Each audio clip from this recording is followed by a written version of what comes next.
Annyeong, let's study Korean.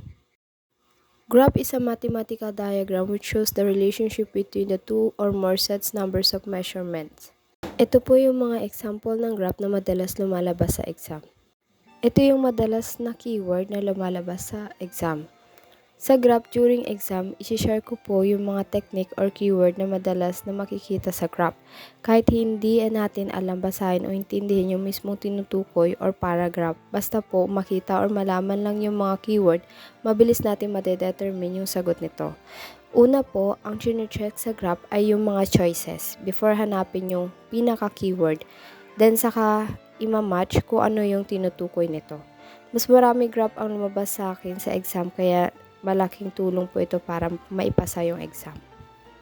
Hindi ko na po nilagay yung English sub niya para po mas sanay po tayo sa pagbabasa ng Korean. Kasi po sa exam, pure Korean lang po talaga siya. Wala pong halong English.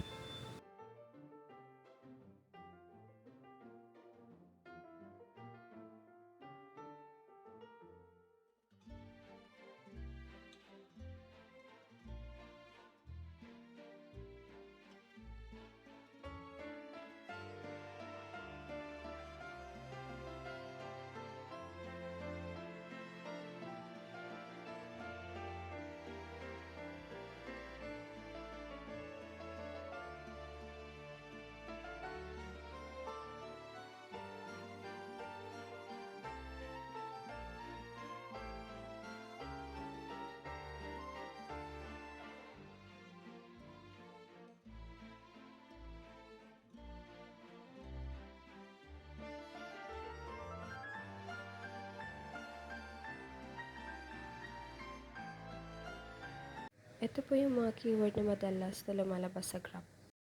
Gajang, Jeil, Buda, Chukta. Numta, pan isang tu. Numta, dubiga numta, julbani numta, juahada. Manengot, turingot, chiil sap, chiil bishop. Mantda, dubunjeru, nantda, be.